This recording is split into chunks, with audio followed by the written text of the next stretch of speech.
यहोवा परमेश्वर ने जितने बनैले पशु बनाए थे उन सब में सर्प धूर्त था। और उसने स्त्री से कहा, क्या सच है कि परमेश्वर ने कहा कि तुम इस वाटिका के किसी वृक्ष का फल न खाना? स्त्री ने सर्प से कहा, इस वाटिका के वृक्षों के फल हम खा सकते हैं, पर जो वृक्ष वाटिका के बीच में है उसके फल के विषय में परमेश्वर ने कहा है कि न तो तुम उसको खाना और न उसको छूना, नहीं तो मर जाओगे।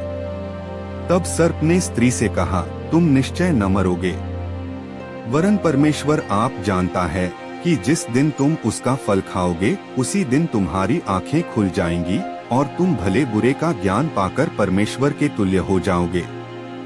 सो जब स्त्री ने देखा कि उस वृक्ष का फल खाने में अच्छा और देखने में मनभाऊ और बुद्धि देने के लिए चाहने योग्य भी है, तब उसने उसमें से तोड़कर खाया और अपने पति को भी दिया और उसने भी खाया। तब उन दोनों की आंखें खुल गई और उनको मालूम हुआ कि वे नंगे हैं, सो उन्होंने अंजीर के पत्ते जोड़ जोड़ कर लंगोट बना लिए। तब यहोवा परमेश्वर जो दिन के ठंडे समय वाटिका में फिरता था उसका शब्द उनको सुनाई दिया।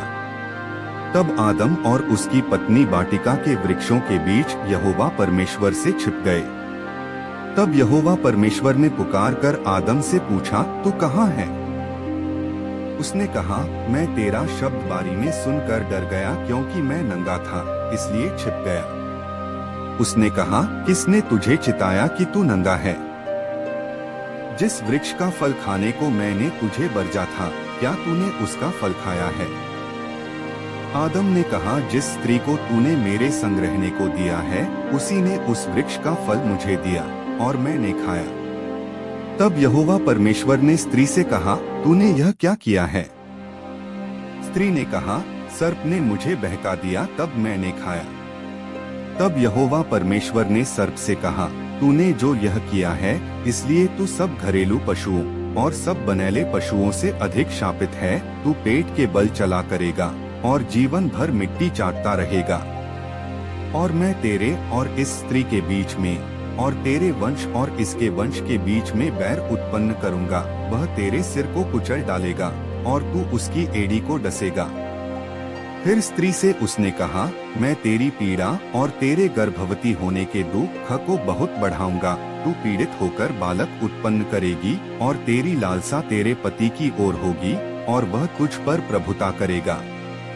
और आदम से उसने कहा, तूने जो अपनी पत्नी की बात सुनी और जिस वृक्ष के फल के विषय मैंने तुझे आज्ञा दी थी कि तू उसे न खाना, उसको तूने खाया है, इसलिए भूमि तेरे कारण शापित है। तू उसकी उपज जीवन भर दुख के साथ खाया करेगा और वह तेरे लिए कांटे और ऊंटक तारे उगाएगी और तू खेत की उपज खाएगा और अपने माथे के पसीने की रोटी खाया करेगा और अंत में मिट्टी में मिल जाएगा, क्योंकि तू उसी में से निकाला गया है। तू मिट्टी तो है और मिट्टी ही में फिर मिल जाएगा। और आदम ने अपनी पत्नी का नाम हव्वा रखा, क्योंकि जितने मनुष्य जीवित हैं उन सब की आदिमाता वही हुई। और यहोवा परमेश्वर ने आदम और उसकी पत्नी के लिए चमड़े के अंगरखे बनाकर उनको पहना दिए। फिर यहोवा परमेश्वर ने कहा, मनुष्य भले बुरे का ज्ञान पाकर हम में से एक के समान हो गया है, इसलिए अब ऐसा न हो कि वह हाथ बढ़ाकर जीवन के वृक्ष का फल भी तोड़ के खा ले और सदा जीवित रहे।